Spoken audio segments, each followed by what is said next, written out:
Hello friends, welcome to my YouTube channel Kartik exam home. देखिए, जैसा कि आप सभी को पता था कि आईआईटी कानपुर जूनियर असिस्टेंट की जो भर्ती आई है उसमें उसके नोटिफिकेशन में सिलेबस वगैरह नहीं दिया गया है। सिलेबस नहीं दिया गया और जो कहते हैं जो एग्ज़ाम पैटर्न रहना है वो भी नहीं दिया गया था। ठीक है, और किस प्रकार से सिलेक्शन प्रोसेस रहेगा उसकी भी जानकारी पूर्ण रूप से नहीं दी गई थी। ठीक है, तो 10 दिन पहले जो मैंने आपको वीडियो बताया था कि ये जो भर्ती आई हुई है उसमें मैंने आपको एग्जाम पैटर्न वगैरह के बारे में नहीं बताया था। तो आज जो चीज़ें छूट गई थी, बहुत से बच्चों के कमेंट आए कि सर एग्जाम पैटर्न क्या रहेगा, कि एग्जाम की स्ट्रेटजी क्या रहेगी। तो आज मैं उस पूरे सारे सोल्यूशन को लेके आया हूँ। ठीक है, तो क्या किस तरीके से रहेगा, देखिए बहुत मेहनत से मैंने सारी जानकारी निकाली है। तो आप इस वीडियो को जरूर देखिएगा अगर आपने आईआईटी कानपुर जूनियर असिस्टेंट का फॉर्म भरा है तो। ठीक है, तो चलिए स्टार्ट करते हैं आज का वीडियो, समय नहीं गवाते हैं। तो सबसे पहले एग्जाम पैटर्न के बारे में जान लेते हैं कि किस तरीके से एग्जाम लिया जाएगा। ठीक है, तो आप ये समझ लीजिए। देखिए, तो क्या कहते हैं एग्जाम क्या है। देखिए, आईआईटी कानपुर की जो भर्ती है, पोस्ट हैं 119 टोटल पोस्ट हैं। ठीक है, और एग्जाम जो रिटन एग्जाम होगा, जो आपका CBT 1 होगा। ठीक है, CBT 1 के बारे में मैं आपको बता रहा हूँ। ठीक है, उसमें क्या रहेगा, उसमें अंग्रेजी भाषा आएगी, सामान्य जागरूकता आएगी, रीजनिंग आएगी, सामान्य गणित आएगी और कंप्यूटर की योग्यता आएगी। ठीक है, ये 5 सब्जेक्ट आपसे पूछे जाएंगे। कितने नंबर के पूछे जाएंगे, देखिए ये जो होगा ये 20 नंबर का होगा। मैं यहाँ पे लिख दे रहा हूँ साफ साफ, मैं इसको अभी रफ कर दे रहा हूँ। ये 20 क्वेश्चन होंगे, इसके 20 क्वेश्चन होंगे 20 मार्क के, 20 मार्क के। ठीक है, ये भी 20 क्वेश्चन 20 मार्क, 20 क्वेश्चन 20 मार्क। ठीक है, देखिए मैंने गलत तरीके से बनाया है, इसलिए इस तरीके से लिखना पड़ रहा है, मुझे सीधा सीधा लिखना चाहिए था। 20 मार्क, चलिए कोई बात नहीं।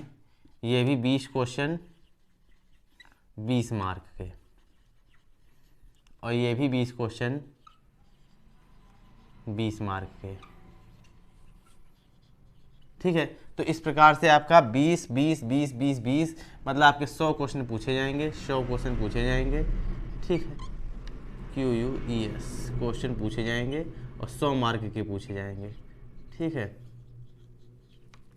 आप ये समझ लीजिए। इसके बाद क्या है, माइनस मार्किंग रहेगी, बिल्कुल रहेगी। माइनस मार्किंग जो रहेगी 1/4 रहेगी। 1/4 की आपकी निगेटिव मार्किंग क्या कहते हैं, निगेटिव मार्किंग भी रहेगी। ठीक है, तो ये तो आपका पहला एग्जाम हो गया। दूसरा मैंने आपको बताया था कि मैंने पिछले वीडियो में बताया था कि एक उसमें लिखा है नोटिफिकेशन में, जॉब ओरिएंटेड प्रैक्टिकल टेस्ट। ये क्या है, जॉब ओरिएंटेड प्रैक्टिकल टेस्ट। आप इसके बारे में तो समझ गए होंगे रिटन एग्जाम क्या है। रिटन एग्जाम के पैटर्न तो मैंने आपको समझा दिया कि 100 क्वेश्चन आएंगे, 100 मार्क के आएंगे, 1/4 की मार्किंग होगी। ठीक है, अब ये जॉब ओरिएंटेड प्रैक्टिकल टेस्ट क्या है, तो देखिए यहाँ समझते हैं। देखिए, जॉब ओरिएंटेड प्रैक्टिकल टेस्ट क्या होता है, एक पेपर मोड, आपको पेपर दिया जाएगा, पेपर मोड पर होगा ये पेपर मोड पर होगा। उसमें क्या क्या पूछा जाएगा, देखिए उसमें थ्योरेटिकल वे पर, ठीक है, आपसे क्या पूछा जाएगा, एलिमेंट्री MS वर्ड के बारे में पूछा जाएगा। ठीक है, एलिमेंट्री MS एक्सेल के बारे में पूछा जाएगा। PPT मतलब पावर पॉइंट क्या कहते हैं, एक तरीके से पावर पॉइंट के बारे में पूछा जाएगा।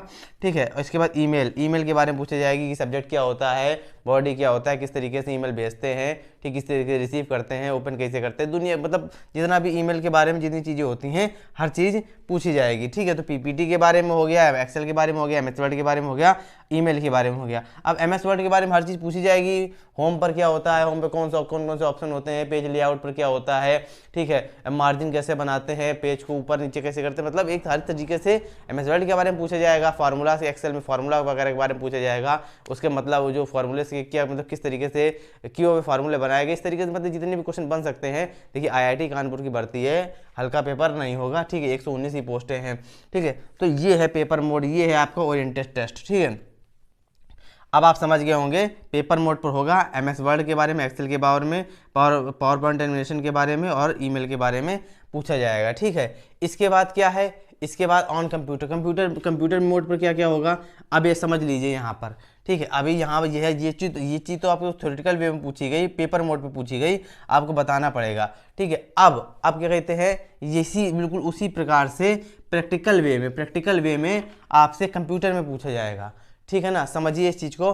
प्रैक्टिकल में आपसे कंप्यूटर में पूछा जाएगा, राइटिंग और एडिटिंग के बारे में पूछा जाएगा। एमएस वर्ड में क्या राइट किया जाता है, कैसे एडिट किया जाता है, मतलब लिखने के बाद किस तरीके से आपको एडिट करना है आपको बताया जाए, मतलब पूछा जाएगा कौन कि आपको मार्जिन दे दिया जाएगा कि हाँ ये इस तरीके से करिए, इसमें वर्ड आर्ट लगाइए, इसमें पेज लगे वाटर मार्क लगाइए, यही सब चीज़ें रहेंगी। नंबरिंग में एक साथ कैसे लेके आएँ, नंबर को सीरियल से कैसे लगाएं, ठीक है, तो ये सब चीज़ें पूछी जाएंगी। इसके बाद क्या कहते हैं, एमएस एक्सेल में क्या पूछा जाएगा, एमएस एक्सेल में फार्मूला वगैरह पूछे जाएंगे, ठीक है, इक्वल टू के क्या कहते हैं, इक्वल टू के मल्टीप्लाई के किस तरीके से फार्मूला लगते हैं, पूरी टेबल को कैसे अरेंज करना है, पूरी टेबल को सीरियल में कैसे लाना है, ठीक है, नंबरिंग को कैसे एडजस्ट करना है। इसके बाद मान लीजिए कोई टेबल बनी हुई है, उसमें कई प्रकार के मतलब जो ब्लॉक बने होते हैं, कॉलम बने होते हैं, उसमें एक कॉलम को रोल नंबर वाइज कैसे एडजस्ट करना है, अल्फ़ाबेट वाइज कैसे एडजस्ट करना है, ये सब चीज़ें एक्सेल में पूछ जाती हैं। फार्मूला कैसे करना है, फार्मूला कैसे एडजस्ट करना है, कैलकुलेशन कैसे करनी है, ये सब पूछा जाएगा एक्सेल के बारे में, ठीक है। इसके बाद टाइपिंग टेस्ट में क्या होता है, देखिए मैं आपको एक चीज़ जो क्लियर कर दूं पहले, इसके यहाँ बताने के पहले, आपका जो ये रिटर्न एग्जाम को जो आप कहते हैं, जो आपकी मेरिट है, ठीक है, ये पहले रिटर्न एग्जाम हो जाएगा, बाद में पेपर मोड पर ये सब होंगे, ठीक है। तो पहले तो आपका रिटर्न होना है ना, आप ये समझ के चलिए जो रिटर्न एग्जाम की जो मेरिट है वो बहुत कम जाने वाली है, ज़्यादा इसकी जा ही नहीं सकती, ठीक है। उसका दो कारण है। उसका कारण नंबर एक ये है कि इसमें पेपर मोड पर क्या कहते हैं और प्रैक्टिकल मोड पर उन्होंने कंप्यूटर का एग्जाम लगाया हुआ है। इसको ये भी एक तरीके कंप्यूटर का एग्जाम ही है, बस पेपर ओरिएंटेड जो उन्होंने जॉब ओरिएंटेड प्रैक्टिकल टेस्ट के नाम पर इन्होंने नाम दे रखा है, बाकी कंप्यूटर ही है ये भी, ठीक है, और बाकी प्रैक्टिकल पेपर तो ये है, ठीक, इसलिए इसकी कम जाएगी क्योंकि इसमें टाइपिंग जो है, ये एक तो कारण ये है, ये जो नई चीज़ लेके आए हैं, कई बार किसी भर्ती में नहीं होती है, ठीक है। और कहते हैं दूसरा कारण क्या है, इसमें टाइपिंग के बारे में है, टाइपिंग की स्पीड किस प्रकार से रहेगी वो भी हम जानेंगे। उसके पहले ये हम जान लेते हैं कि ये जो अंग्रेजी भाषा, सामान्य जागरूकता, रीजनिंग, सामान्य गणित और कंप्यूटर योग्यता जो है, इसका सिलेबस आखिर है क्या क्या, ठीक है भाई। अभी तो मैंने आपको बता दिया कितने नंबर के आएंगे, सिलेबस क्या क्या है ये भी तो जान लेते हैं। तो चलिए, सिलेबस आपकी स्क्रीन पर है। अब सिलेबस सबसे पहले आपकी स्क्रीन पर है अंग्रेजी भाषा का, देखिए ये है अंग्रेजी भाषा का सिलेबस, आप स्क्रीनशॉट ले लीजिए, ठीक है, ठीक। अब हो सकता है मेरा चेहरा भी ना आए, आप समझते जाइएगा, ठीक है। और ये है सामान्य जागरूकता का सिलेबस, आप स्क्रीनशॉट ले लीजिए। अब रीजनिंग का सिलेबस है, इसका भी स्क्रीनशॉट ले लीजिए। अब सामान्य गणित का सिलेबस है, इसका स्क्रीनशॉट ले लीजिए। सामान्य गणित में क्या कहते हैं, सिर्फ अर्थमेटिक आएगी, एडवांस बिल्कुल नहीं आएगी, कन्फर्म है ये, ठीक है। तो आप इसकी स्क्रीनशॉट ले लीजिए। कंप्यूटर योग्यता का आप स्क्रीनशॉट ले लीजिए, ठीक है। आप समझने आपने शुरू से आप क्या कहते हैं, आपने सभी के पांचों के स्क्रीनशॉट ले लिए होंगे कि क्या क्या पूछा जाएगा, ठीक है। अभी क्या कहते हैं, अब आगे बढ़ते हैं। अब आगे क्या है, टाइपिंग के बारे में जानते हैं। देखिए मैक्सिमम 10 मिनट आपको मिलेंगे टाइपिंग करने के लिए, ठीक है, मैक्सिमम 10 मिनट मिलेंगे दोनों को, हिंदी के भी और इंग्लिश के भी, हिंदी के भी और इंग्लिश के भी। इंग्लिश में स्पीड कितनी रहनी चाहिए, 40 WPM, और हिंदी में 35 WPM। समझ में आया आपको, ठीक है।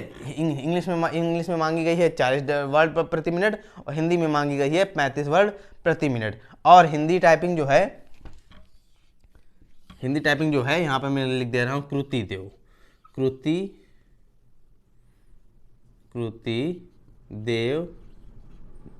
010, इस पे मांगी गई है, ठीक है। इस पे तो कंफर्म है, मंगल पे कंफर्म नहीं है, लेकिन आप इसकी तैयारी कीजिए क्योंकि ये कंफर्म है, ठीक है। मंगल पे मैं आपको फिर से हो सकता है मंगल पर हो, लेकिन उसमें मैंने काफ़ी ढूंढा, काफ़ी रिसर्च करने के बाद मुझे यही दिखी। जो पिछली बार जो लोग सेलेक्ट हुए थे, एक लोग मेरे उनसे भी बात हुई, उन्होंने बताया कि मैंने कृति देव पे ही टाइपिंग की थी। उनको भी कंफर्म नहीं था कि मंगल पर उन्होंने ऑप्शन दिया था कि नहीं दिया था, लेकिन उन्होंने कृति देव पे की थी। और मैंने भी क्या कहते हैं कई माध्यम से मैंने जानकारी ली, क्या कहते हैं इंटरनेट के माध्यम से मैंने जानकारी ली, ऑफिशियल साइट से भी जानकारी ली, उसमें मुझे कृति देव ही ऑप्शन में दिखा, ठीक है। मंगल मुझे दिखा नहीं, हो सकता हो लेकिन मुझे नहीं दिखा, इसलिए मैं आपको कृति देव 010 ही क्या कहते हैं सजेस्ट कर रहा हूँ, ठीक है। तो आप कोई समझ गए होंगे। और कोई चीज़ छूट तो नहीं रही है, और कोई चीज़ तो नहीं छूट रही है। हाँ, हिंदी मैंने आपको बता दिया, 35 की स्पीड मांगी गई है। हाँ, दोनों में 10-10 मिनट मिलेंगे। देखिए इसमें भी 10 मिनट मिलेंगे, ठीक है, और इसमें भी 10 मिनट मिलेंगे। अब ये क्या कहते हैं 5 वर्ड काउंटिंग होगी कि नहीं होगी, ये भी कंफर्म नहीं है, ठीक है। 5 वर्ड काउंटिंग होगी कि नहीं होगी ये भी कंफर्म नहीं है। तो आप ये समझ लीजिए, आप सिंपल मान के चलिए कि 40 की स्पीड मांगी गई है इंग्लिश की और 35 की स्पीड मांगी गई है हिंदी की। बाकी मैंने सब कुछ आपको बता दिया है, सिलेबस भी आपको बता दिया है। स्ट्रेटजी क्या रहनी चाहिए, देखिए ज़्यादा समय देगा नहीं, IIT कानपुर है, ज़्यादा समय देगा नहीं, जल्दी से जल्द भर्ती कराएगा, जल्दी से जल्द अपना काम करेगा, ठीक है। तो अभी से स्ट्रेटजी बना लीजिए। अब स्ट्रेटजी बताने के लिए कुछ रह नहीं गया है, सिलेबस मैंने आपको बता दिया है, किस प्रकार से पूछा जाएगा ये बता दिया है। हाँ, ये तैयारी कैसे करनी है ये मैं आपको जरूर बता दे रहा हूँ। देखिए, जिन्होंने CCC वगैरह किया हुआ है, किसी इंस्टीट्यूट वगैरह से किया हुआ है, ठीक है, किसी फर्जी तरीके से नहीं किया, मतलब फर्जी तरीके कहने का मतलब ये है कि मतलब उन्होंने पढ़ाई की हो, ठीक है। जिन्होंने पढ़ाई नहीं की है एक तरीके से, मतलब दे आए हैं पेपर, जिससे पास हो गए हैं, उनकी मैं बात नहीं कर रहा, लेकिन जिन्होंने क्या कहते हैं CCC वगैरह की पढ़ाई की होगी तो वो अच्छे से की होगी, तो उनको सारी चीज़ों की नॉलेज होगी, ठीक है। और मतलब क्या कहते हैं अंदर तो उनको नॉलेज होगी कि MS वर्ड क्या होता है, कैसे काम किया जाता है, एक्सेल पे कैसे काम किया जाता है, छोटी छोटी पॉइंट उनकी नॉलेज होगी, ठीक है। तो बस उसी तरीके की नॉलेज आपको चाहिए, बाकी कोई इतना खास इतना कठिन भी नहीं है। MS word, excel, power point, देखिए MS ऑफिस तो लगभग हर तरीके से कॉमन हो चुका है, सबको लगभग आना ही चाहिए, ठीक है। तो आप समझ गए होंगे। देखिए, वीडियो ज़्यादा लंबा नहीं करते हैं, तो सब कुछ आपको समझ में आ गया होगा। बहुत से कमेंट आए थे, ठीक है, तो मैं काफ़ी समय सोच रहा था इसके लिए वीडियो बना दी जाए, ठीक है। तो अभी चीज़ें समझ में आ गई होंगी। अगर वीडियो अच्छी लगी हो, अगर यूज़फुल लगी हो तो ही वीडियो को लाइक करिएगा, शेयर करिएगा, और चैनल को सब्सक्राइब नहीं किया है तो सब्सक्राइब भी कर लीजिएगा। इसी तरीके से सरकारी नौकरी से जुड़ी अपडेट आपको लगातार मिलती रहेगी।